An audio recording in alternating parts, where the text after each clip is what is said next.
अहो, त्या धनाजीच्या जागी नवीन सावकार आले म्हणून काय प्रकार आहे हा?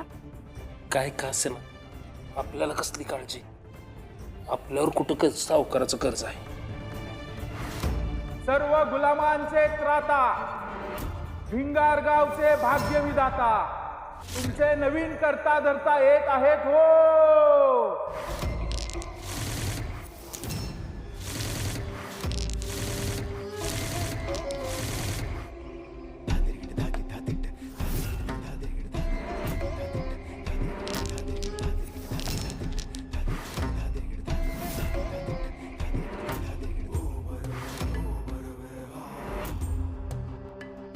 सगळं गाव जमा झालंय.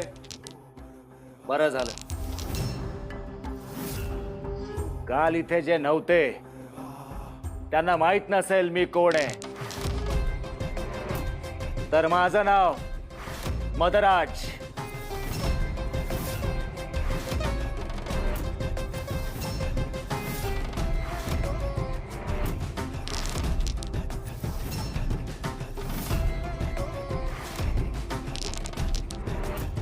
तुमच्या धनाजीरावानं गावाची जमीनदारी माझ्या नावावर केली आहे.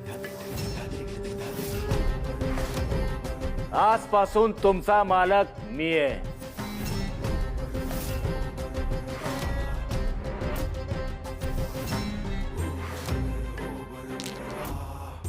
तुमचा धनाजी माझ्या सोबत एक खेळ हारलाय.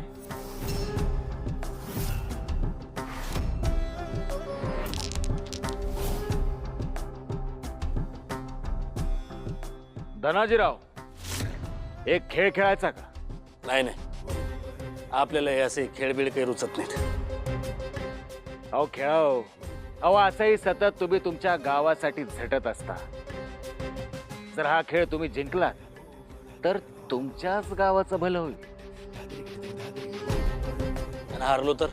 खेळ सोपा आहे हो, तुम्ही हारणारच नाही. पण नेमका खेळ आहे तरी का?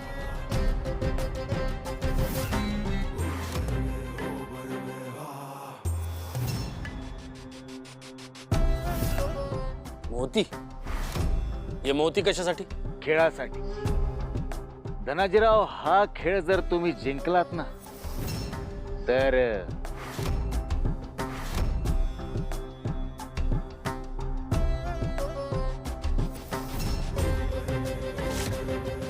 तुमच्या गावाच्या भल्यासाठी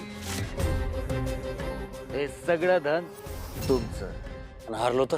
अहो हरणार नाही, पण समजा चुकून हरलातच तर जास्त काही नाही. तुमची जमीनदारी मला द्या.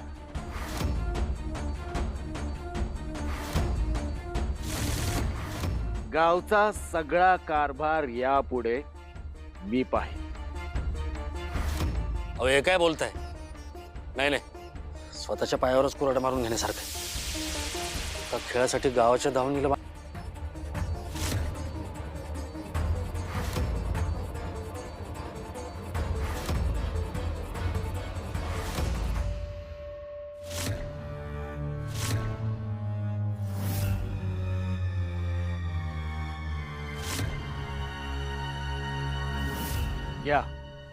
या लखोट्यावर तुमचा अंगठा उमटवा.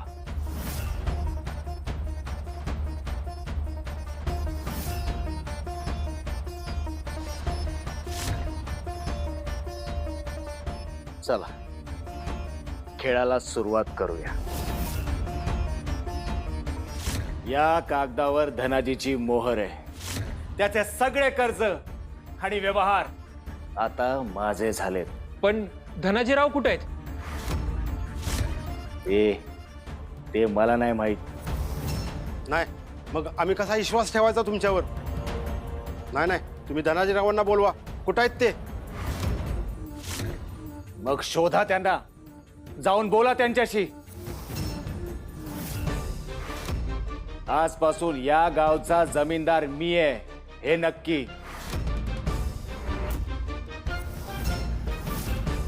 या कागदावर तसंच लिहिलंय. आणि एक गोष्ट लक्षात ठेवा, दुसरं कोणीही कुठलंही कपट करून ही जमीनदारी माझ्याकडून हिसकावू शकत नाही. आणि त्यासाठी स्वतः धनाजी इथं असणं आवश्यक आहे. आलं लक्षात सगळ्यांच्या? आता माझं जास्तीत जास्त कर्ज थकवणाऱ्या या लोहारापासून हिशोबाची सुरुवात करूया. ऋण म्हणून घेतलेलं देणं आणि त्याचं व्याज एकूण 3 पट झालंय. साधारण 100 सुवर्ण मुद्रा.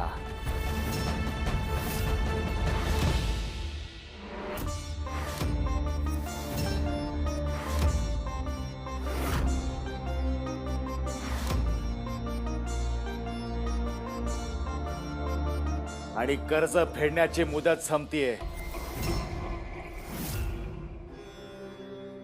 आज.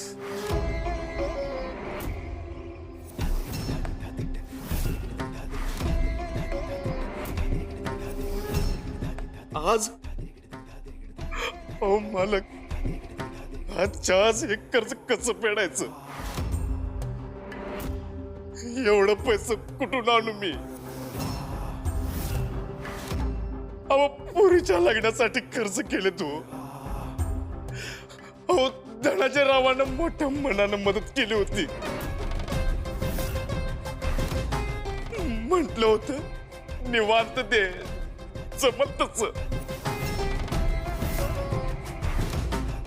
आणि असं अचानक आजच्याच कसं देऊ मी? दरोडा घाल, लुटून आण, खून कर, कुठूनही आण, ते मला नको सांगू. मी तुझा धनाजी नाहीये. मला माझे पैसे आजच्या आज हवेत. हो मालक, खरंच नाहीये तो माझ्याकडं. नाहीये?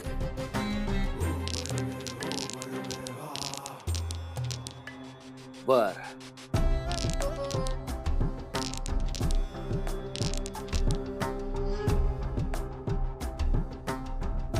काल जेवढं चापकानं फोडलं तेवढं पुरलं नाही वाटतं. आज सगळीच चांबडी सोलायला लावतो. ए, चापकानं फोडा रे याला.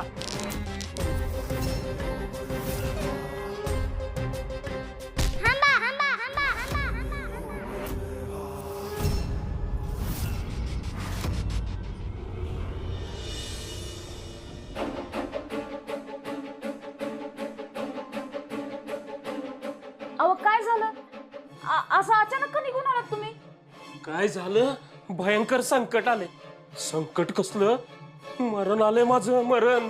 अहो काय खुळ्यासारखं बोलताय तुम्ही? हा, जरा डोसक्यात काय शिरल असं तरी बोला. कसलं संकट, कसलं मरण, काय झालंय काय? अगं, असुरांच्या तावडीत सापडलो होतो, गुलामगिरीत होतो, तेव्हा एक भयानक माणूस आला होता. लई क्रूर होता. सांगितलं होतं की तुला. वय तो छळ बी करायचा.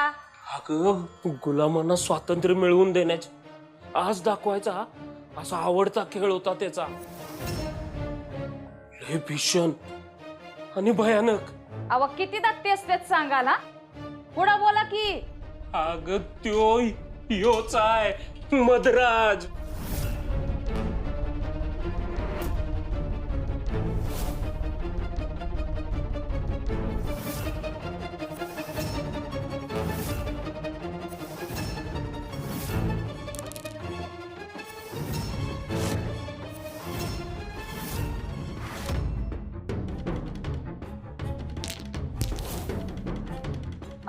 हा त्योच आहे.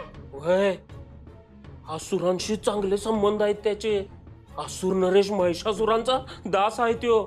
एकदम माजुरडा आणि लय क्रूर. आता जमीनदारी आणि त्याच्याकडे आल्या म्हणतोय. हा अवघड आहे. पण आपल्याला काही काळजी नाही. आपल्यावर काही कुणाचं कर्ज नाही. त्यामुळं आपला आणि त्याचा थेट संबंध काय येणार नाही.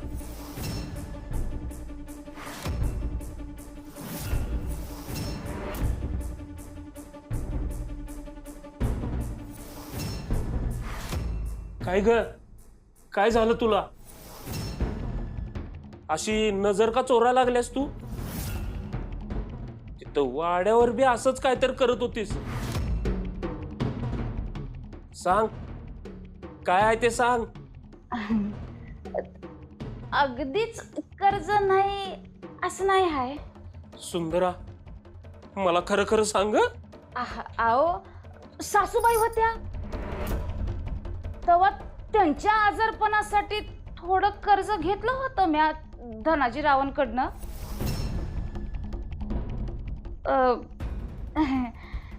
नंतर आडी अडचणीला बी थोडं पैक घेतलं होतं. ते कर्ज फेडायचं बाकी आहे.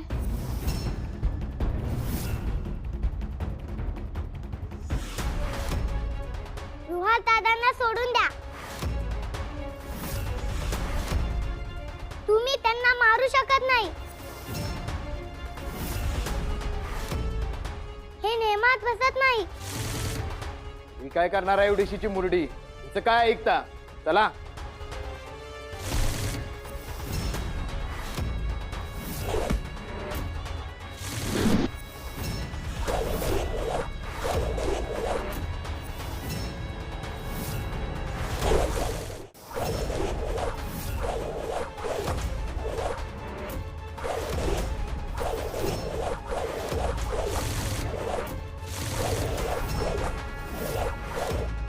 असुर नरेश महिषासूर हिच्या बाबतीत जे म्हणाले होते ते खरंच होतं तर